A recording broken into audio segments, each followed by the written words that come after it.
Takson, show şaptı show.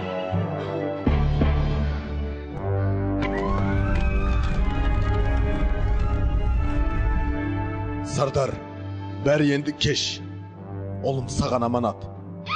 Tuyağımdı kutkar. Yer jetip jigit bolsa, kegimdi qaytarar. O Tengrim, oğlumdu birazine tapsırdım. Koş bu kulunum.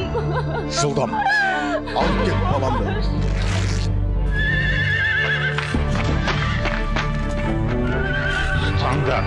Tutangar ana ittің күшігін. Koş bol sunkarım. Endi uluma serik bol.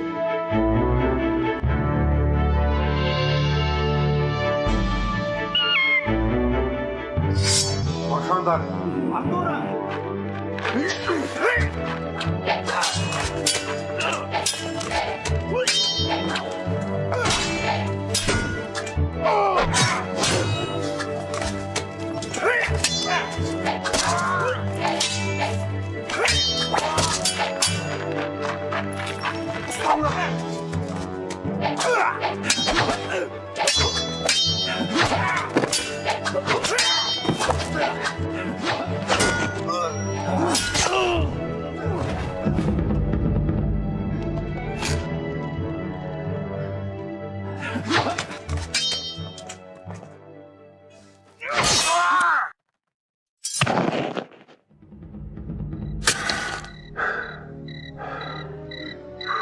Kalay balam, aman mısın?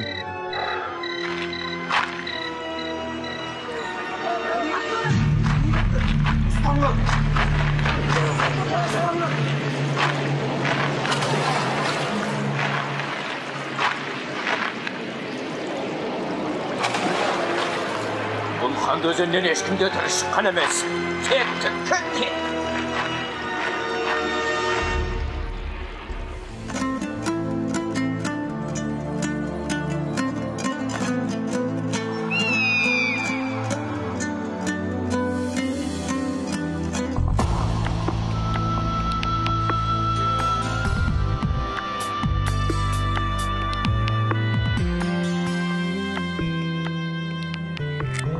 Сардар аға, сіз маған менің барыс таңбалы бойтұмарым жайлы айтып беріңізші.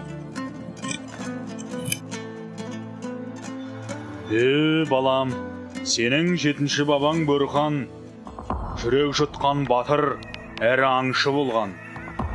Күндердің бір күнінде Бөрхан осы Шабағлы тауының басында арқар аулап жүріп, барыстың өңгөріне тап болады. Балаларына жем іздеген барыстың жоқтығын білген бе, 60 құлаш аждақар жылан аландарды жұтпақшы болғанда, Бөрхан алмас қылышпен айдақардың басын шауып түсіреді. Сол кезде келіп үлгерген қанатты барысты көрген батыр да таңғалып қарап қалады. Аландарын құтқарып қалған батырға барыс тіл қатады. Ей адамзат, мен енді саған өмір бақи қарыздармын. Осы айдақар менің аландарымды жылда жалмап кетуші еді. Ата жауымды сен өлтіріп, ұрпағымды аман алып қалдың. Мен де сенің 7-ші ұрпағыңа дейін қызметіңе әзірмін. Басыңа қиын қыстау күн түссе, көмектесем де осы бойтұмарды сенің бабаңа табыс етеді. Міне Сауран, сен Бөрханның 7-ші ұрпағысың. Әкеңнің аманаты да менің мойнымда. Қанатты барыстан көмек сұрар кез келді. Бірақ сенің әлі қабырған қатпаған. Батыр болып өсемін десең, бүгіннен бастап өзіңді жауынгерлікке баулаймын. Мен де батыр болғым келеді.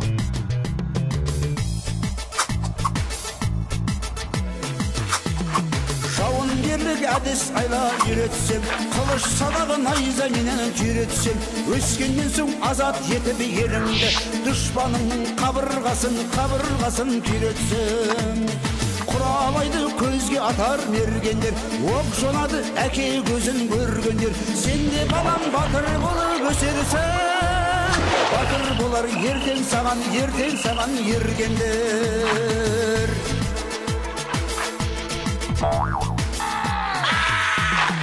Әр әрқашанда сабырлы бол саспағын, басқа түскен қиындықтан қашпағын. Батыр болып өсем десең сен еретін, әр күніңді жаттығудан бастағын. Денең шымыр болсын десең ерінбе, жүгір секір жалқаулыққа берілме. Жеңіске ұмтыл намыс деген ол күш, жау алдында әлсіз болып көрінбе.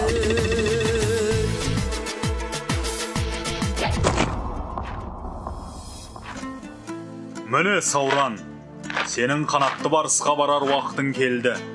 Тәңірім шарлықап, жолың болсын.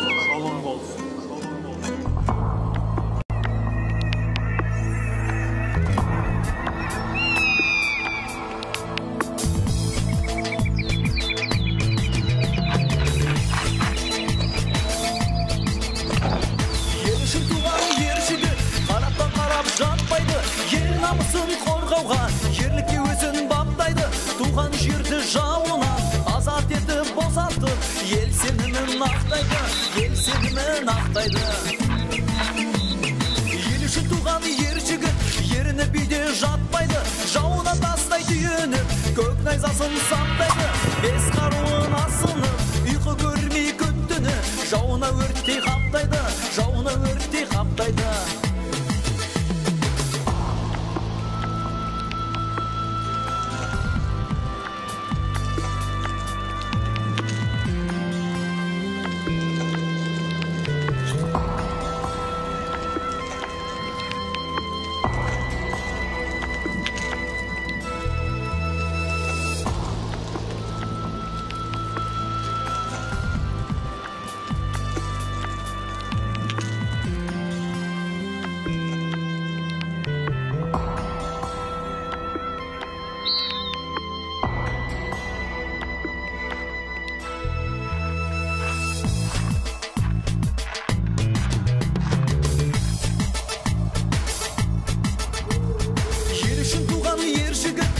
Нәрседен қайтпайды, қабырғасын сөксе де, отанын ешбір сатпайды. Шыбын жанын бидетіп, отқа салса күймейді, суға салса батпайды, суға салса батпайды. Ел үшін туған ер жігіт, ел үшін тынын таппайды. Ақ білектің күшімен, ақ найзаның ұшымен, ақылымен, ісімен, елі менен жерінің тыныштығын сақтайды, тыныштығын сақтайды.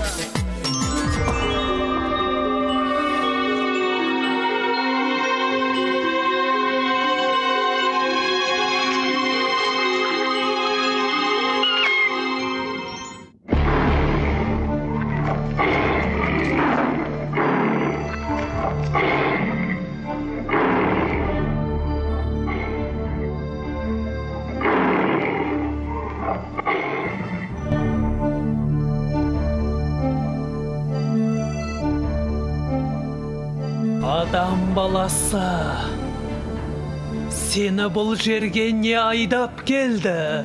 Мен Бөрханның 7-ші ұрпағымын. Есімім Сауран. Бабама берген уәдең бойынша келіп тұрмын. Иә, бабаңның алдында қарыздармын. Не мұқтаждығың бар, Сауран?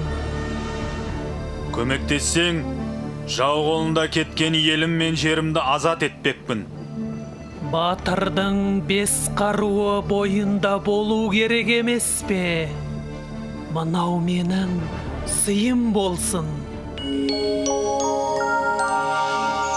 Міне, енді нағыз жауға шабар батыр болдың. Осы сәттен бастап, Сауран мен қанатты барыстың ел азаттығы жолындағы ұлы жорығы басталды.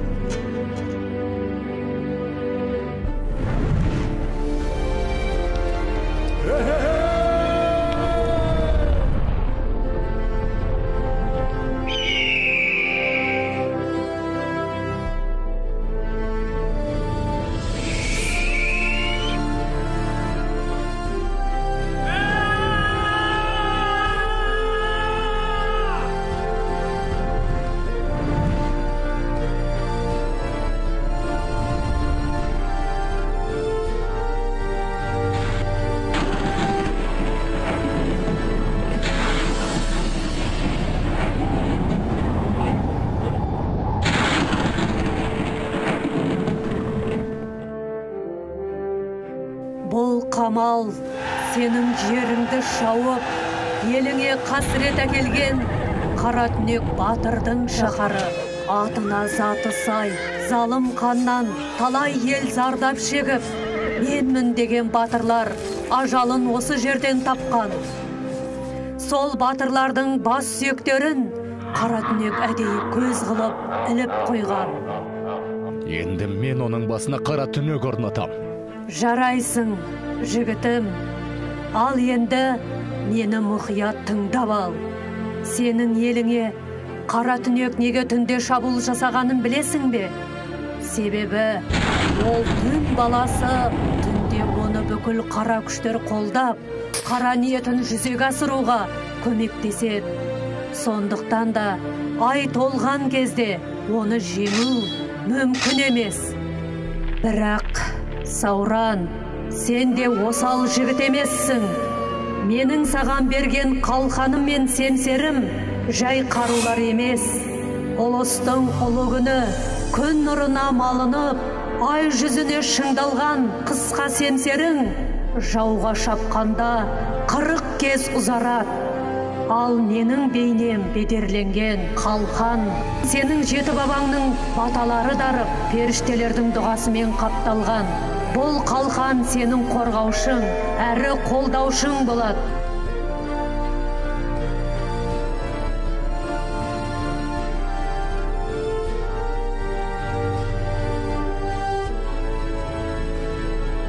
Ал анау мұнараның биігіндегі не жарық? Ол қара түнектің қызы.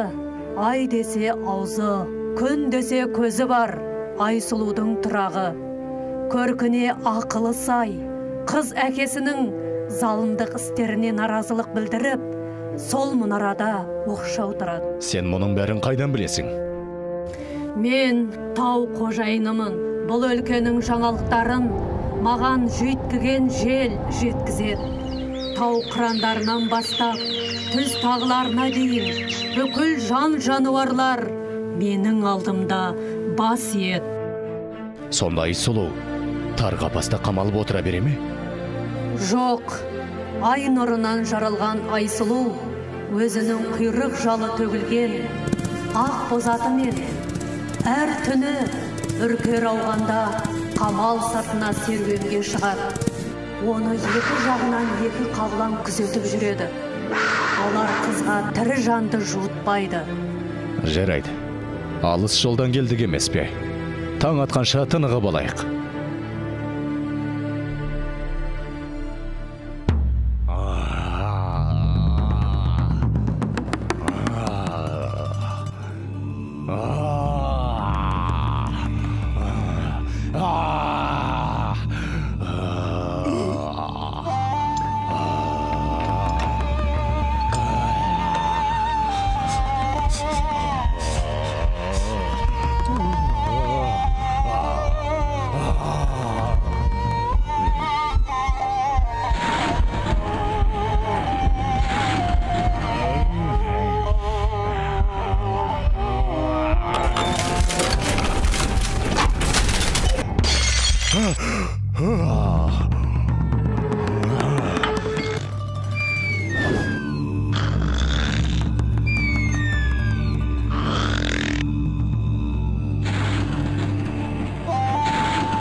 Tez arada mülekesiz kempirdi yetkizingdir.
Қиын болғалы тұр. Қамыңды жасап, қимылдамасаң, ажалың алыс емес. Айтары, кәрі мыстан.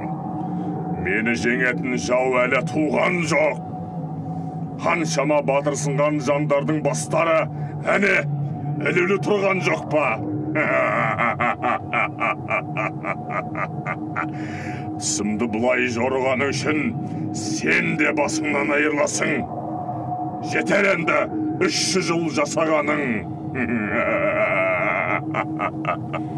Күлкіңді тыя алмай қалма, қара түнек. Сен шақырдың, мен шындықты айттым. Менің басым, неге керек өз басыңды ойла. Тағы да айтам, қапы қалма. Жарайт. Маған десең мың жаса, мыстан. Шынында сенің басыңнан гөрі маған сол бастың ішіндегі ақылың керек болып тұр ғой. Не айтасың? Солай ма? Басымды қимағаның, мені сыйлағаның. Жауың оңай емес. Біз оны айламен алмасақ, күшпен жеңе алмаймыз. Алдымен қанатты барыспен жас батырдың арасын ажырату керек. Екеуі бірге болғанда, олардың күші әрқашанда басым болып тұрады. Осы жерде бізге сенің қызың Айсұлудың көмегі керек болады. Айсұлу? Қызымды бұл іске араластырма. Онсыз да ол маған өкпелі. Бар мәселе, ол көмекті қалай сұрай білуде. Мұнарадағы қапаста отырған ерке қызға қанатты барысты сыйға тартар болсақ, ол көмектесуден қашпас. Мен білемін. Жарайсың, кемпір. Осы ақылың үшін саған ат басындай алтын беремін. Иә, ат басындай алтын жақсы. Тек енді қызыңды көндіре алсақ. Жас қызды алдап көндіре алмасаң, несіне мұстан болып жүрсің?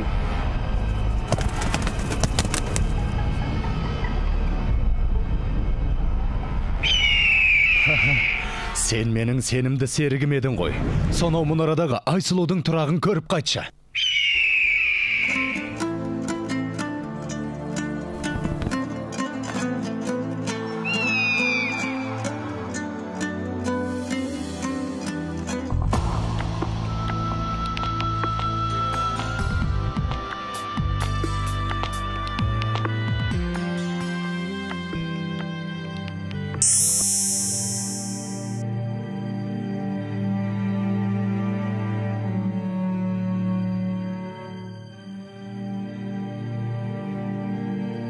Тегі асыл құс екенің көрініп тұр. Егеңнен адасып келдің бе мұнда? Егең сені маған жұмсағанына қарағанда жас жігіт пе?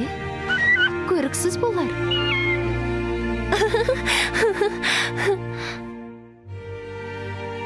Жарайды.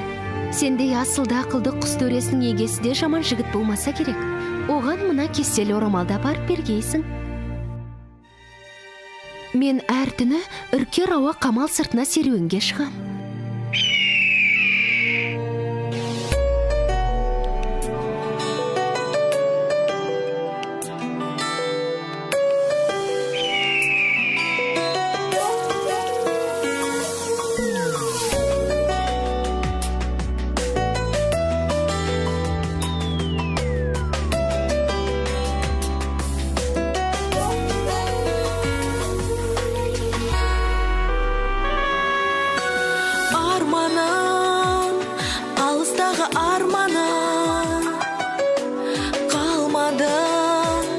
Сен жадымнан қалмады,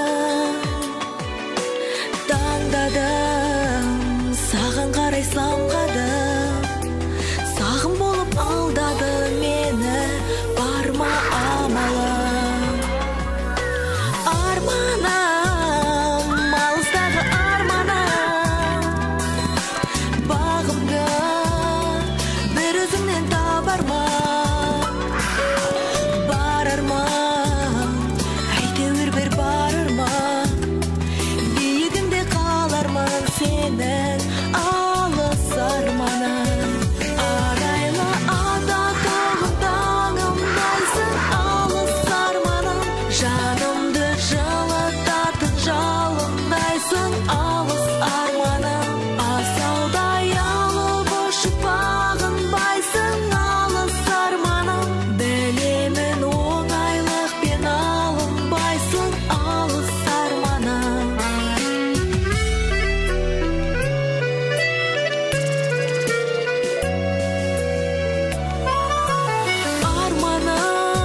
Сұлу қызға мыңда бір сәлем. Ішің пысып, зеркен жоқсың ба? Сізді маған әкем жіберсе, ол кісіге айта барыңыз. Мен онымен тілдеспеймін, және сіздің азғырғаныңызға да көнбеймін. О, Айсұлу, бір ашуыңды қиенді. Әкеңе өкпелекеніңді білем, бірақ қандай әке өз перзентін жек көреді. Әкең саған ғажайып бір сый дайындап отыр. Ол қандай сый? Тағы да бір алтын білезік немесе гауһар тасты алқа болар. Жоқ, қателестің, Айсұлу. Әкең сенің асыл тастарға қызықпайтынды жақсы білет. Оның саған сыйлайын деп отырғаны барыс болғанда да. Күзетші 2 қабылан аздаяқ. Әкем мені 3-ші барысқа күзетіп қоймақшы ма? Сен түсінбедің, сұлу қыз. Ол жай барыс емес, қанатты барыс. Алғыр, ақылды, өшет, ең бастысы, адамша сөйлей білет. Қанатты барыс? Мен бұл қасиетті барыс жайлы естігенмін. Бұл туралы маған кесет оқуды үйреткен тұтқын ханшайым айтқан болатын. Иә, мен оны көргім келеді. Көрерсің, егерде оны қолға түсірсек. Сонда оны әлі қолға түсіру керек пе? Иә, сұлуым. Сондай керемет аңды қолға түсіруге сенің көмегің қажет. Менің?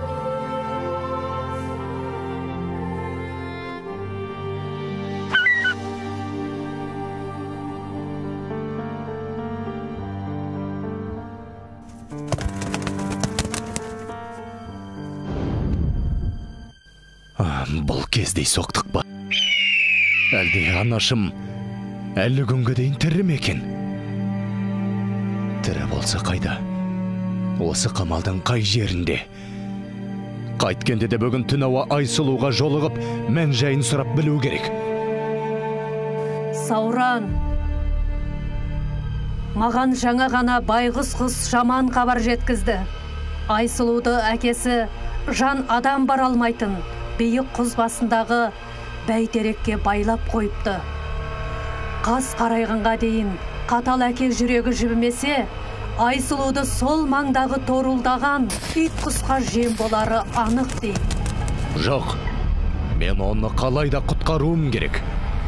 Сабыр ет, Сауран, бұл жолы менің кезегім. Ол жерге адам баласы бара алмайды.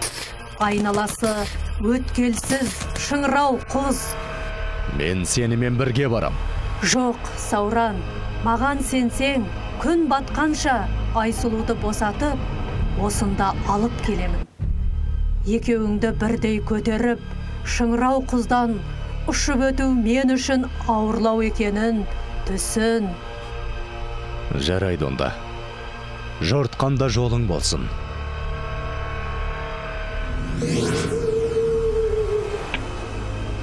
Қайна, қазаны, бұрқанып қайнасын, отпен бірге ойнасын, жауыздыққа тоймасын, сүф, сүф.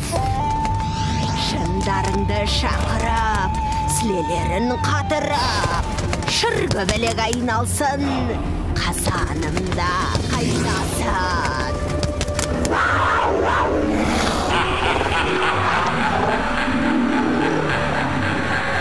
Сұңқарым, мұна бойтұмарды Айсұлу көрсе, қанатты барыстың да біздің ортақ досымыз екенін түсінер. Әлі қап.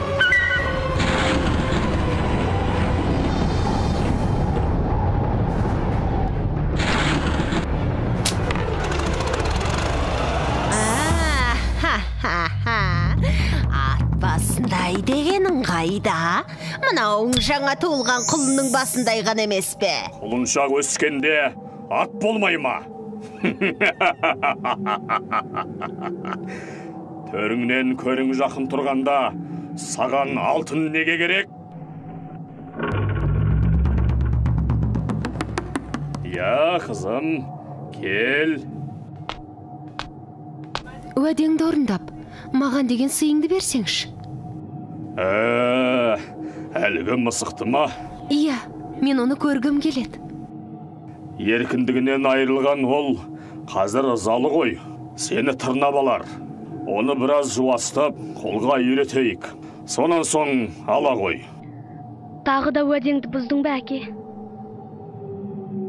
Сенің әкең сөзге тұруға келгенде әлсіз болып тұр. Жап аузыңды, кәрімістан! Мен қызымнан ештеңе аямаймын. Бар да көре ғой, мысығыңды. Бірақ алуға асықпа.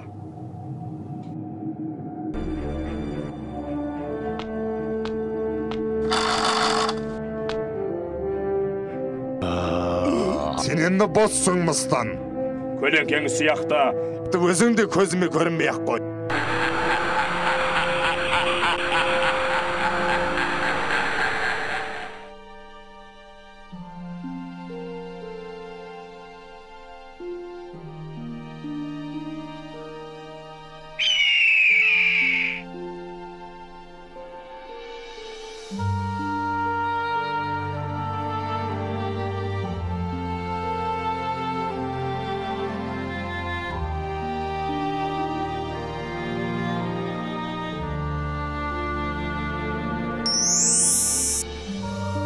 Мен де түсіндім, Сұңқар. Егеңе айта бар. Мен қанатты барысты құтқарамын.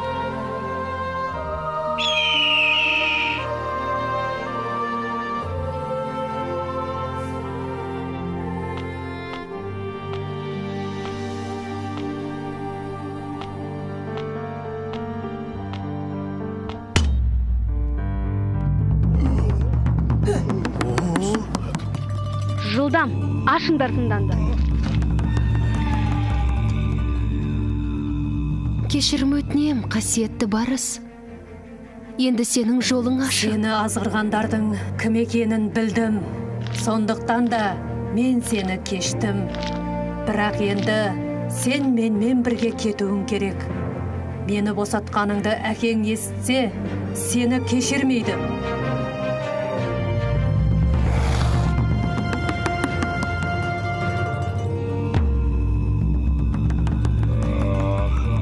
Кеткені қалай?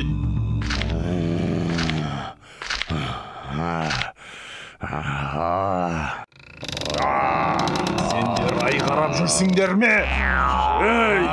Сендер барып батырсынған баланы жекпе-жекке шақырып келіңдер. Әйтпесе!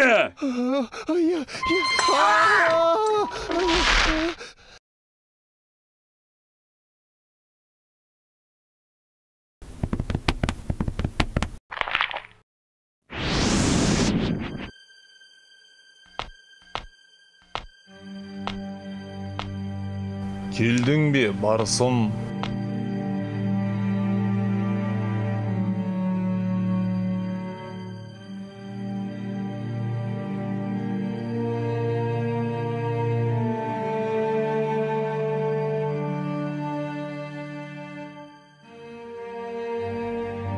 Айсұлу.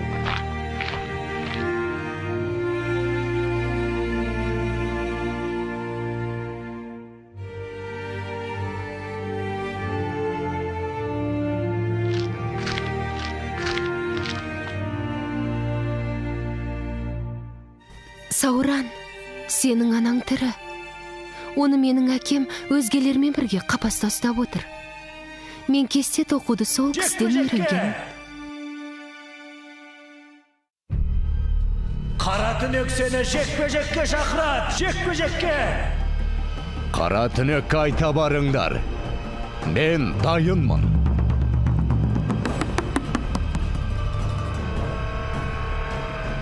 Бүгін кешке айт олады. Сол себепті әкем сені жекпе-жекке әдейі шақыруда. Саған өте қиын болғалы тұр, Сауран. Айсұлу, елім мен жерімді анамды азат ету жолында құрбан болсам, арманым жоқ. Бірақ Сені кездестірген соң, менің өмірге деген құштарлығым арта түсті. Сондықтан мен жеңем. Жарайсың, Сауран. Мен де сенен осыны күткен едім.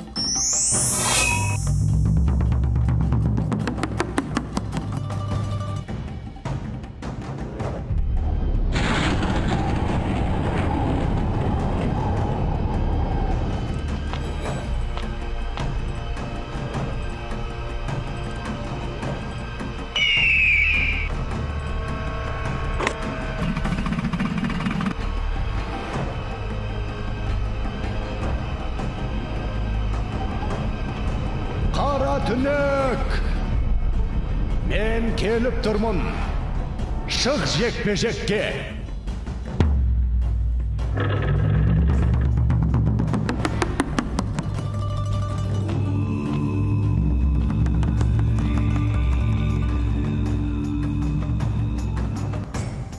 Ей!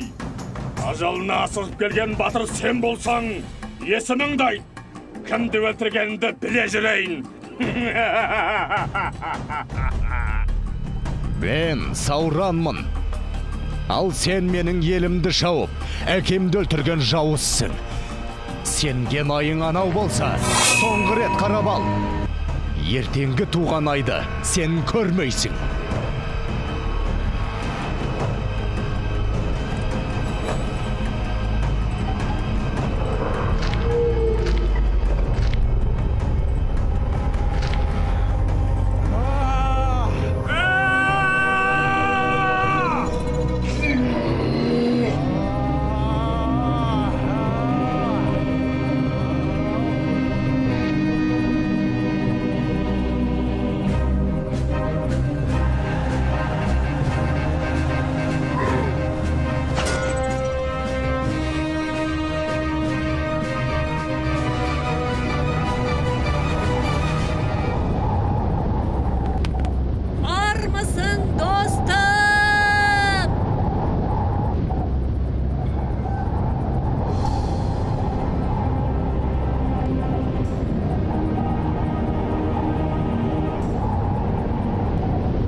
Сенің қорғаушың, әрі қолдаушың болады.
Анашым, бұл мен, ұлың Сауранмын.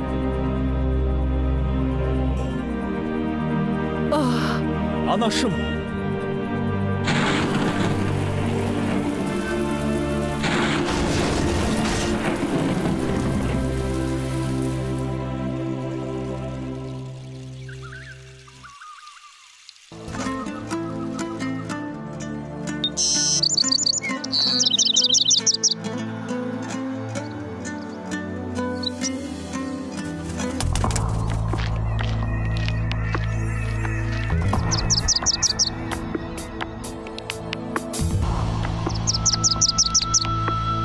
Міне, осы жерге біз қала тұрғызып, жаңа өмір бастаймыз. Ол Сауран қаласы деп аталатын болады.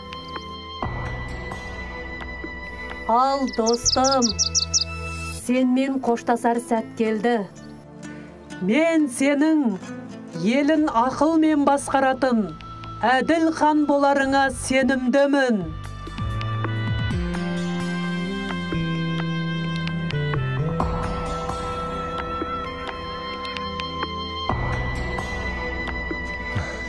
Біз сенің жақсылығыңды ұмытпаймыз. Басыңа қиын қыстау күн туа қалса, мен көмекке дайынмын.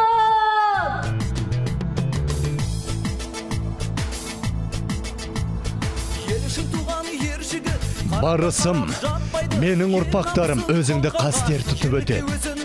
Ал сенің бейнең, менің туымда алтын жіппен бедерленетін болады. Ел үшін туған ер жігіт, еріні бүйде жатпайды, жауына тастай түйініп, көк найзасын саптайды, бес қаруын асынып, ұйқы көрмей күн түні, жауына өрттей қаптайды, жауына өрттей қаптайды.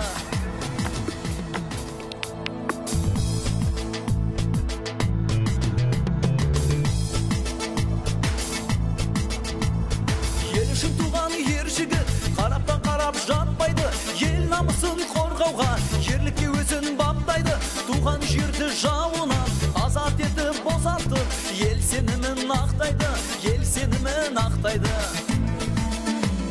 Ел үшін туған ер жігіт, еріні бүйде жатпайды, жауына тастай түйініп, көк найзасын саптайды, бес қаруын асынып, ұйқы көрмей күн түні, жауына өрт